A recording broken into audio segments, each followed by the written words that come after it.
ঠাকুরের নির্দেশ যদি পালন করা যায় এবং তাতে যে প্রাপ্তি হয় তার একটা উজ্জ্বল দৃষ্টান্ত শুভময় দত্ত তার বইয়েতে লিখেছেন। তার বাড়িতে জন্ম উৎসব হতো, ঠাকুরের তিথি অনুযায়ী জন্ম উৎসব হতো, এবং জন্ম উৎসব যেদিনই হতো না কেন, যে বাড়ি সেটা হতো, তো সেটা একটা তারপরে এটা প্রত্যেক দিনই নাম কীর্তনের মধ্য দিয়ে জন্ম উৎসবের এইটা চলতো, এবং রবিবারে মহোৎসব করে এই জন্মতিথি জন্ম উৎসবটা শেষ হতো।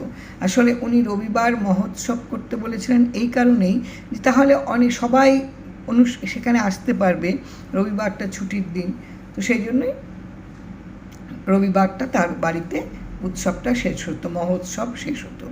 তো এইভাবে তো এই যতবার জন্মোৎসব হয়েছে ততবারই এই শুভময় দত্তের যে তার বন্ধু বান্ধব, তার যা আশেপাশে লোকজন, তারা ভীষণ সাহায্য করতেন, এবং এত শৃঙ্খলাবদ্ধভাবে এই কাজটা সম্পূর্ণ হতো যে যারা আসতেন প্রত্যেকেই খুব প্রশংসা করতেন এবং ভীষণ তৃপ্ত হতেন। প্রতিটি কাজ এত নিখুঁত করে হতো, সবাই খুব খুশি হতেন।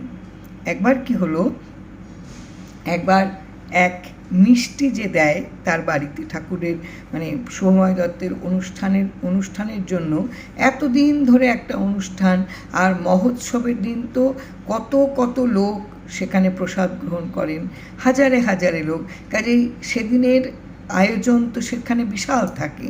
তো ওই মহোৎসবের দিন এক মিষ্টি যিনি দেবেন, সেই মিষ্টি বিক্রেতার সঙ্গে ওই যে তার শুভময় দত্তের যারা বন্ধু বা আশেপাশের লোকজন, তাদের মধ্যে কারোর সঙ্গে বেশ বচসা হয়েছে, বেশ মানে রাগারাগি ঝগড়াঝাটি হয়েছে। ফলে কি হয়েছে, তারা ওই মুহূর্তে শুভময় দত্তকে বলেছে যে এই মানুষটা অত্যন্ত বাজে, একে বাদ দিয়ে দিন, একে আপনি একদম মানে আপনার বাড়িতে একে আপনি ঢুকতে দেবেন না।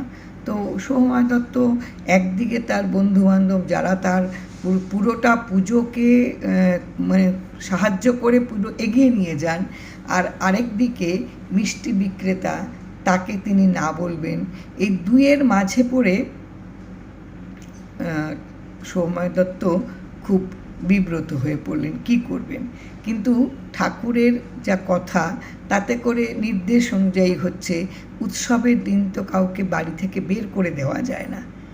তো উনি মুখে কিছু বললেন না, উনি শুধু বললেন যে যার যেটা ইচ্ছা ওর বন্ধু মহলে সেটা করতে পারেন, তাতে শুভময় দত্তের কোনো আপত্তি নেই, কিন্তু উনি না বলতে পারবেন না।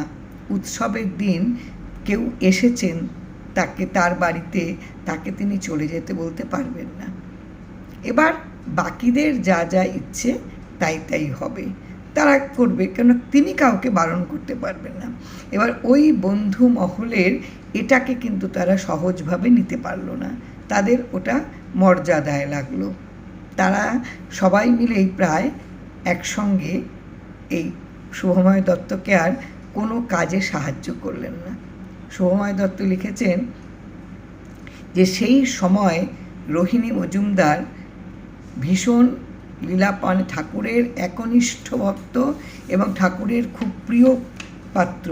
পুরো অনুষ্ঠানটায় রোহিণী কুমার মজুমদার একেবারে একভাবে শুভময় দত্তকে সাহায্য করেছেন, এবং আরও অন্যান্য অনেকেই সেই সময় জুটে গিয়েছিল, যার জন্য কোনো অসুবিধে হয়নি ওই জন্ম উৎসবের উপলক্ষে মহোৎসব উদ্ধার করবা।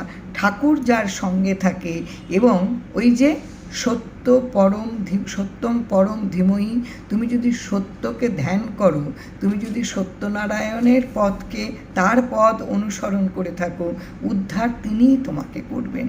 তোমাকে কোনো কোনো দ্রব্যের উপর বা কোনো সামগ্রীর উপর তোমাকে নির্ভর করতে হবে না, এগুলো সব অনিত্য। এই যেমন এই যে অনিত্য জিনিস, যাদের ওপর ভরসা করে, যাদের উপর বিশ্বাস করে এই অনুষ্ঠানটার তিনি জানেন কাজ তারাই তুলে দেবেন, তারা কিন্তু আচমকা সেখান থেকে চলে গেলেন। কিন্তু রোহিণী মজুমদার দাঁড়িয়ে থেকে এবং আরও অন্যান্য অনেকেই দাঁড়িয়ে থেকে কিন্তু সেই উৎসব সম্পন্ন করেছিল। এটা কিন্তু শুধু সেই সময় নয়, এটা কিন্তু এখনও আছে। এখনও আমাদের বাড়ির অক্ষয় তৃতীয়ার পুজোতে আমি যাদের উপর ভরসা করেছিলাম এবং গঙ্গায় যাওয়া সে সময়টায় মানে বেশ কাজ থাকে, আগের দিন অধিবাস থেকে তো যথেষ্ট কাজ থাকে, যারা জানার তারা জানে। এবার এই গঙ্গায় যাওয়ার সময় যে যে পাত্রগুলি নিয়ে যেতে হয় সেগুলো ধরে নিয়ে যাওয়ার মতন আমি যাদের উপর ভরসা করেছিলাম তারা কিন্তু কেউ সেদিন আসেনি। কিন্তু আমি যাদের কথা মোটেও ভাবিনি, একেবারেই ভাবিনি, তারা কিন্তু অযাচিতভাবে গোটা পুজোটাই তারা সাহায্য করেছেন। ওই যে আসলে তোমার সঙ্গে যদি ঠাকুর থাকেন তোমার আর কাউকে লাগে না। একজন আসেনি, সে তো অনিত্য জিনিস, তাকে নিয়ে তুমি আগলে থাকলে তো তোমার বিপদ হতেই পারে। অনিত্য জিনিসের প্রতি কখনো নিজেকে আকর্ষিত করতে নেই। এমন এমন মানুষ যারা আমাকে সাহায্য করে গোটা পুজোটা তারা এমনভাবে আমাকে মানে আমার সঙ্গে কাজ করেছে, আসলে যেন মনে হচ্ছিল পুজোটা ওদেরই, ঠাকুর যেন ওদের ওইভাবেই তাদের চালিয়ে নিয়ে গেল। শুধু দেখলাম আর আমি চোখের জল ফেললাম যে কীভাবে আমি উতরে গেলাম। আর আমি যাদের উপর ভরসা করেছিলাম তারা কিন্তু কেউ আসেনি। এই হচ্ছে ব্যাপার। ঠিক তেমনিভাবেই এই মহোৎসব শুভময় দত্ত যাদের উপর ভরসা করেছিলেন তাদের আচমকা মনের তাদের অহংকার হলো, কর্তৃত্ব তাদের ভেতরে এসে গেল যে এক্ষুনি এই পুজো বাড়ি থেকে এই মিষ্টির লোকটিকে সরাতে হবে, না হলে তারা কেউ কোনো কাজ করবে না। আবার শুভময় দত্ত তিনি সত্যকে তো ধ্যান করেন, কাজে তিনি ঠাকুরের কথা পুজো বাড়ি থেকে কাউকে তুমি বের করে দিতে পারো না, কাজে তিনি তো বের করে দিতে পারেন না তাকে। এবার ইচ্ছে করে কেউ তার বাড়িতে এলো না সেটা হচ্ছে আলাদা কথা, ইচ্ছে করে কেউ তার বাড়ি থেকে চলে গেল সেটা আলাদা কথা, কিন্তু যার বাড়িতে এসেছে, যার বাড়ি উৎসব, সে কাউকে বের করে দিতে পারেন না। এটাই হচ্ছে সত্য। এই সত্যকে তিনি আঁকড়ে ধরে রেখেছিলেন বলেই ভগবান তার পুরোটাই উদ্ধার করে দিলেন। একবার এই জন্মোৎসবকেই ঠাকুর সবসময় বলেন প্রথমবারটা ঠাকুর কথা বলেন, বাকি যা কথা হয় এগুলো হচ্ছে ভূতের কথা, এটা ঠাকুর সবসময় বলতেন। তো এই শুভময় দত্তের বাড়িতে জন্মোৎসব হয়। তো একবার কি হলো, এই জন্মোৎসব যেদিন থেকে আগের দিন অধিবাস থেকে শুরু হয়েছে, জন্মতিথি পালিত হলো, পুজো চলছে, এবং রবিবার যেটা মহোৎসব হবে এই রবিবার দিনটা ছিল একাদশী। এবার এই একাদশীতে অনেক বৈষ্ণব আছেন যারা আসবেন না, তো তারা চাইছিলেন সোমবার যদি হয়।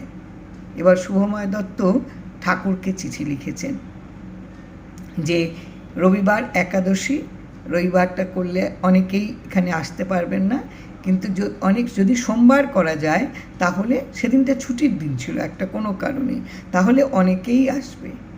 ঠাকুর তাতে বলেছিলেন, উত্তরে লিখেছিলেন, ওই যে ঠাকুর একটা কথা তো ঠাকুর রবিবার সেটা বলে দিয়েছেন, এবার বাকি কথা তো ভূতের কথা। ঠাকুর লিখলেন যে হতে পারে, এতে আর অসুবিধে কী আছে, হতে পারে। এবার তাই হলো, রবিবার হলো না মহোৎসব, সোমবার মহোৎসব হলো।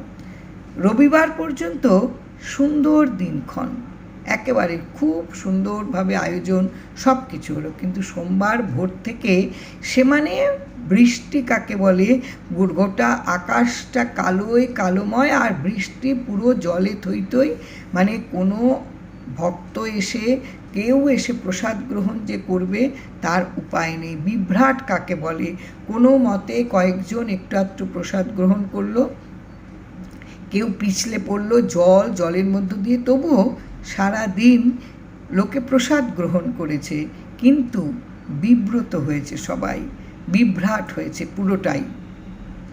পরে যখন ঠাকুরের কাছে গিয়েছিলেন শুভময় দত্ত, তখন শুভময় দত্তের বুঝতে কোনো অসুবিধে হয়নি যে ওই যে একটা প্রথম কথাই তো ঠাকুর বলেন, বাকি তো সব ভূতের কথা। এই যে একটু কর্তৃত্ব দেখানোর একটু চেষ্টা ছিল, রবিবারটা না করে সোমবার করা, কিন্তু এই যে বিভ্রান্তিতে পড়তে হলো, এই যে বিভ্রাট হলো। ঠাকুর বলেছিলেন যে প্রসাদ সবাই পেয়েছে, প্রসাদ না গ্রহণ করে কেউ যায়নি, কিন্তু আপনাকে খুব বিপদগ্রস্ত হতে হয়েছে। সত্যিই তো তাই, তাকে তো বিপদে পড়তেই হচ্ছে। এবং এই যে বিভ্রান্তি, যেটা প্রচণ্ড জল জমে যাওয়া, প্রচণ্ড বৃষ্টি, তাতে আশ্রিতজনের আশা, তাতে তাদের কষ্ট ভোগ করা, এই যে এটা যদি রবিবারে হতো তাহলে তো আর এই জিনিসটা হতো না। এই জন্য এই লীলাগুলির মধ্য দিয়ে আমাদের প্রত্যেকের মধ্যে যেন ছড়িয়ে দেওয়া হলো যে ঠাকুর যা চান, ঠাকুর যা বলেন, সেই অনুযায়ী চললে বিভ্রান্ত হব আমরা কম, আমাদের বিভ্রাট ঘটবে কম। আমরা যদি ওর বাইরে কোনো কিছু করতে চাই তাহলে আমরা নানান জালেই জড়িয়ে পড়ব, আমরা উদ্ধার হতে পারবো না। এটা কিন্তু একদম ধ্রুব সত্য। ঠাকুরের লীলা কথায়, ঠাকুরের লীলার মধ্য দিয়ে আশ্রিত জনেদের সঙ্গে ঠাকুর যে লীলা করেছেন তার মধ্য দিয়েই তিনি এই মুক্তগুলো ছড়িয়ে গেছেন প্রত্যেকের মধ্যে। জয় রাম, জয় রাম।